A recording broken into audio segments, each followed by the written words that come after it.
Isa sa mga kinatatakutan ng mga buyers online sa pagbili ng mga solar products ay baka sira yung matanggap nila. Kaya naman ito, 4-inch solar pan, subukan natin.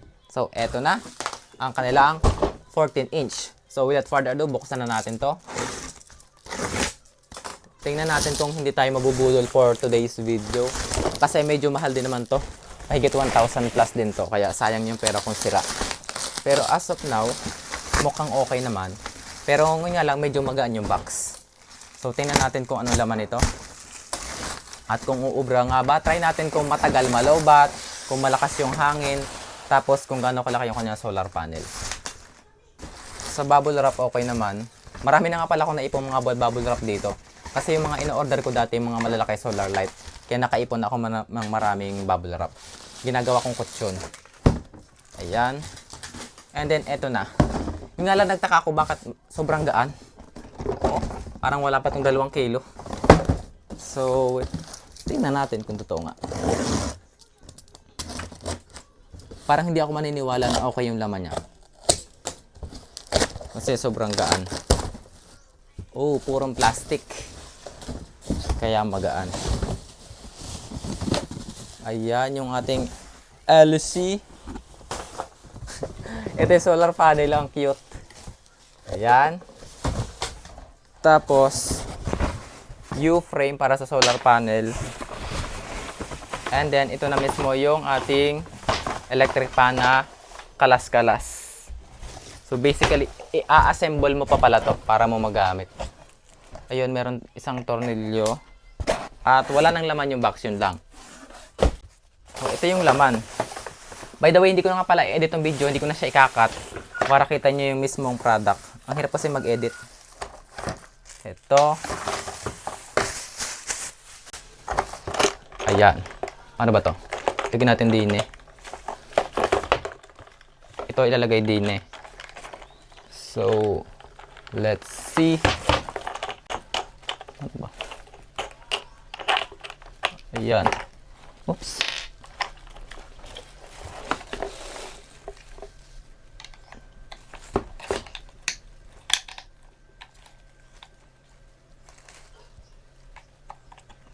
Eto.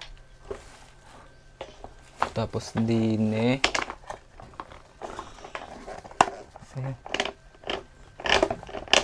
Mali yung kalagay ko.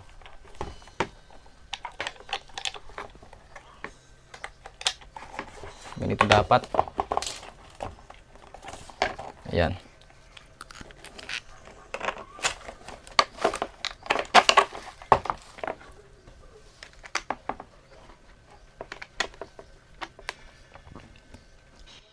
Buyer talaga ako guys ng mga solar products dito sa bahay kasi lahat talagang ginagamit namin dito lahat ay solar.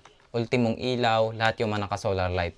Yun nga lang yung mga ilaw namin, talagang solar light yung binibili ko, yung mga floodlight kasi mas magandang bukod yung battery ng solar light sa mga battery na ginagamit namin dito sa bahay. Para if ever malobat yung mga battery, for example yung ginagamit namin sa mga washing machine, eh yung ilaw namin may ilaw pa din, hindi siya magba-brown out.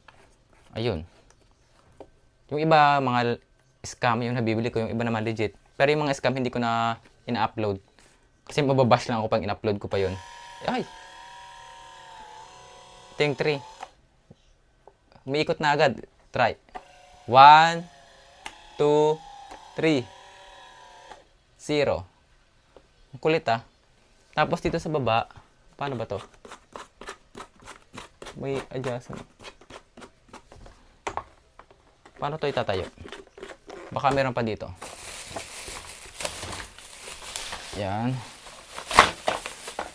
Plastic pala talaga lahat. Ayan o, kaya magaan. Ay, ito yung stand. Ano pala stand? Ito pala yung stand. Ito ay patungan. Basta, ano man tawag nyo dyan. Ano ba to? Yan. Nagagaling-galingan na naman tayo sa video na ito. Hindi naman tayo marunong. Tatagtagin pala to. Tatagtagin ito, tapos isusuot dito. Tama na ba? And then, ito naman ay ilalagay dito para mailak. Ayun. Oops. Ano ba?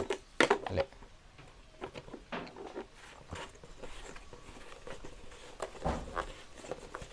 Yan.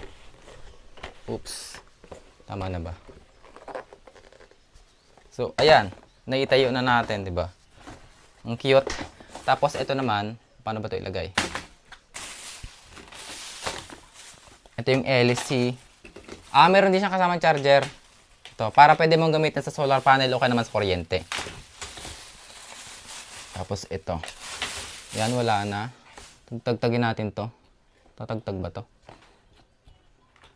Ganyan. Kasya. Hindi naman siya kasya. So, basically, tinatagtag talaga, are.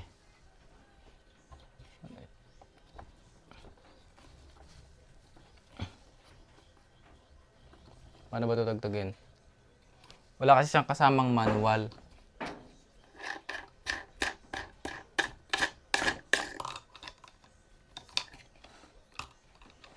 Ano siya tagtagin? Loosen. Pa ba ganito? Baligtad pala yung hila ko. Baligtad yung ikot ko. Ayan. Tapos ito ay dinay. Tama na ba?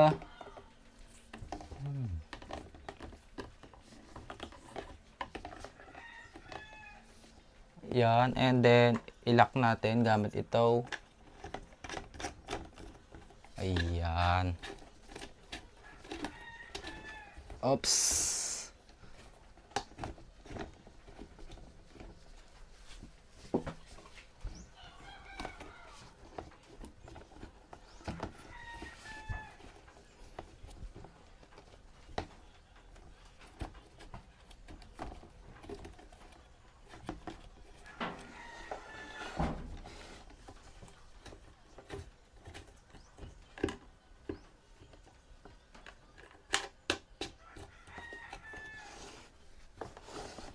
So, ayan. Higpitan lang para hindi umuga. Ayan. Ang kulit. Tapos, after nito, ilagay natin yung kanyang LC. Ere. Ay, meron. Ito nga, tama. Ito. Tama na ba?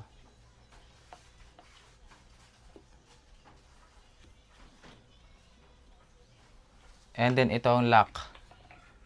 O ganyan. Higpitan din natin to. Tapos try natin paikutin. Ayan. Ay, grabe, ang ganda ng hangin, malakas.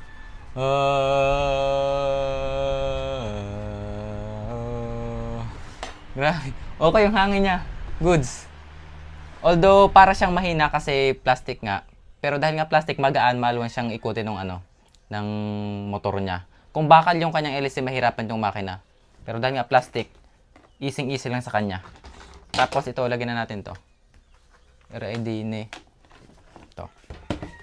Oh, in fairness, naikabit ko kahit walang manual. Sa bagay, madali lang naman to ikabit. Ito ID ni. Oops. Tama ba?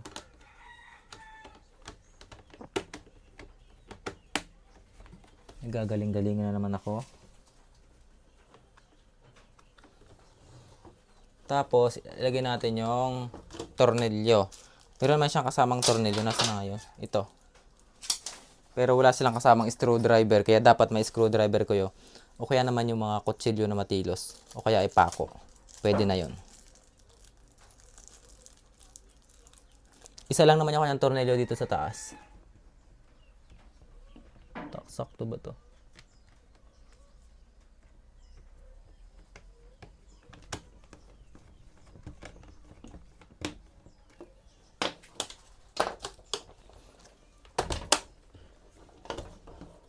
So, yun lang. Tapos, pipisin mo yung mga nasa gilid kasi meron na siyang lock.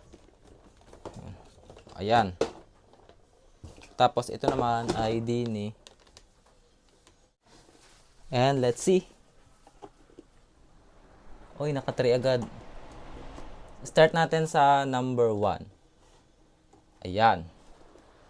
Tapos meron din siya dito yung para umikot. Itong steady. Yan, hindi siya umiikot. Then, pindutin ko ulit para umikot. Yan, astig. Ito yung kanilang number 1. Tipot tayo sa number 2. Ayan, mas malakas. Number 3. Ito naman yung kanyang solar panel. Meron din siyang kasamang U-frame. So, ikabit na rin natin. Ito. Nalaglag na. Ito yung dine. Kita nyo baga? Kita naman. Kung hindi nyo makita, hindi ko na problema na. Bahala kayo dyan. Buhay nyo yan. Okay, dine.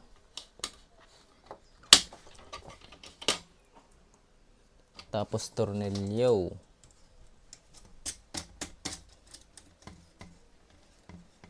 And then last here. Yung tornilyo. Kompleto naman yung kanilang set. Ito lang yung wala kang kasamang remote. Yung mga solar lang kasi may remote. Ito lang wala. So mas maganda kung may remote to. Wow. May buhay na, may remote pa. Ito. Try na natin isaksak dito. Meron namang liwanag dito sa sa loob. Kung anong itsura pag nagcha-charge. So paano siya makita kapag nagcha-charge? Wala, hindi ko siya makita. Ito naman yung kanyang charger, oh. So, gano'n ka ba kahaba ito? Ang kanyang volts ay 9 volts. Ayan. Ito naman yung kanyang solar panel na nakapagbigay ngayon ng 11.70 volts. So, 9 volts yung solar panel pero pag sobrang tirik ng araw, nakapagbigay ng 11 volts. So, okay naman. So, try natin i-charge yung ating solar fan na ito. Sakasak na natin din eh. Ere. Ayan. Ayan, nagcha-charge na yan. Wala nga lang siyempre indicator kung nagcha-charge na o hindi kasi hindi siya katulad nung pansaksak sa kuryente na charger, mayroong ilaw na kulay green at red. Ayan yung ating fan, yung kanyang solar panel ayun nandun sa labas ng bahay, di ba? Nakasuot lang sa bintana yung ating solar panel. Tapos pwede nga ba siyang gamitin habang naka-charge? So try natin. Ayan yung number 1. Gumagana. Number 2. Ayan, malakas naman. Number 3. Ayan. Ganyan siya kalakas. And syempre, yung gusto ng iba dito, makita yung nasa loob niya, especially yung kanyang battery. Kaya syempre, buksan na rin natin. So, another backlash na naman tayo. Tagtagin na naman natin. Hirap tagtagin. Gusto ko rin kasi makita yung kanyang battery kung gaano nga ba kalaki, kung anong itsura, kung anong battery type. At syempre, para sa mga DIY lovers dyan, gusto nilang dagdagan yung battery. So, ngayon, makikita natin kung anong battery. Pero ang hula ko, ang battery nito ay 18650 or lithium-ion 3.7. Hula ko lang naman yon, pero tingnan natin kung totoo nga. First time kong mag-review ngayon ng solar electric fan. Puro solar light kasi ginagamit ko kasi dito sa bahay namin, puro solar light na talaga. Wala kasi kami kuryente galing sa Ormeco. Malayo kami sa poste. Kung magpapakabit kami ng kuryente, gagawin mo kasi siguro ng mga 10,000 mahigit doon. Pagpapakabit, siyempre may poste pa yon, may wire, kontador. Ay, sinolar ko na lang lahat. Yun. Eto. Oops. Well, tama nga yung hula ko. Siya ay naka-lithium-ion 3.7. Ito. Ayan o. 36912. Ano yun? Naka-series. So, wala nakalagay kung ilan yung kanyang battery capacity. Buksan na rin natin. Eto. Oops, may BMS pala. Feeling ko ito ay naka-parallel lahat. Ayun, meron siyang isang BMS at yes, naka-parallel sila. Ay, naka-series. Naka 6 volt battery pack. Ayan. So, ito naka-series siya. Ito. Dalawa yung naka-parallel tapos magka-series. So, check natin yung voltage. So, ito yung kanyang battery voltage. Siya ay naka 6 volt battery pack. Pero siya ngayon ay nasa 7.8. That means siya ay may laman. Hindi siya low bat. Ayun. Pero ang tanong, ilan yung capacity nito? Wala nakalagay kung ilan yung kanyang capacity. So, mag-capacity test tayo. Tingnan natin kung ilan yung kanyang capacity. Pero mas maganda kung i-full charge ko muna. Dine. Yan. Ipo-full charge ko muna gamit yung kanyang charger. Saka tayo mag-capacity test.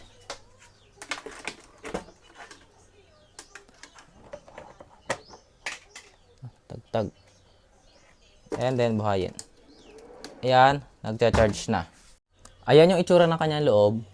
Ito yung mga diode lamang. Ayun. Para sa fan. So, basically, nasa 6 volt din siguro yung kanyang fan. Ayan. So, full charge muna natin yan. Siya naman ay kulay red pa. Nagcha-charge pa siya. Kulay green siguro yung full charge. So, ayan. Ayun ngayon yung ating solar panel na doon sa initan, silantad sa sikat ng araw. Ngayon, try natin yung kanyang output power. So, game. So, ngayon, siya ay nasa 4.8 watts. Let's see. Taasan natin. Ngayon, siya ay nasa 4.65. Ayun, wala. Nasa 4 watts. Kahit malakas yung sikat ng araw. 4 watts. Babaan ko pa nga. Let's see. Ayan, 4.82. 4.8. Taasan pa natin. Ayan. Ayan. Let's see pa. So, tingnan natin kung ilan na to. 4.13. Bumababa yung kanyang voltage. Ayun. So, basically, siguro siya ay nasa 5 watts. Eto, full charge na yung battery. Ayan o, kulay green na yung ating charger. Natin yung kanyang capacity. Tingnan natin sa 1 ampere. So, let's say kung ilang watt hour yung makukuha natin sa kanya. Siya ngayon ay na-discharge sa 8.47 watts. So, let's see. Eto nga guys, ngayon nasa 4.133 ampere hour na nakukuha natin. Pero hindi ko siya papatayin. Nakakonect naman kasi siya sa kanyang BMS. So, let's try kung ilang volts din siya magka-cut off. So, hindi pa naman siya namamatay kaya try pa natin. Eto guys, tapos na at nakakuha naman tayo dito ng, let's see, 4.3 ampere hour. So, 4.3 ampere hour. So, siya bala 4.3 ampere hour times 7.4 volts. So, meron tayong 31.8 watt hour. So, ayun yung kanyang total capacity na makukuha natin sa kanya. Ayan daw, iti-charge ko naman siya. Try ko kung ilang oras siya bago ma-fully charge. So, siya ay lobat na lobat. Ayan, nag-charge na siya. Ang oras nga pala ngayon ay 6:42 ng gabi. Ayan, 6:42. Tingnan natin kung ilang oras siya bago ma-full charge. And eto guys, siya ay full charge na. Ayan, kulay green na siya. At ang oras naman ngayon ay ito, 9:52 na. So, bali umabot naman siya ng mahigit 2 hours. Eto guys, ngayon ang oras ngayon ay ito, 8:30 ng umaga. So, try natin to. Tingnan natin sa number 1, level 1. Tingnan natin kung anong oras siya bago malobat.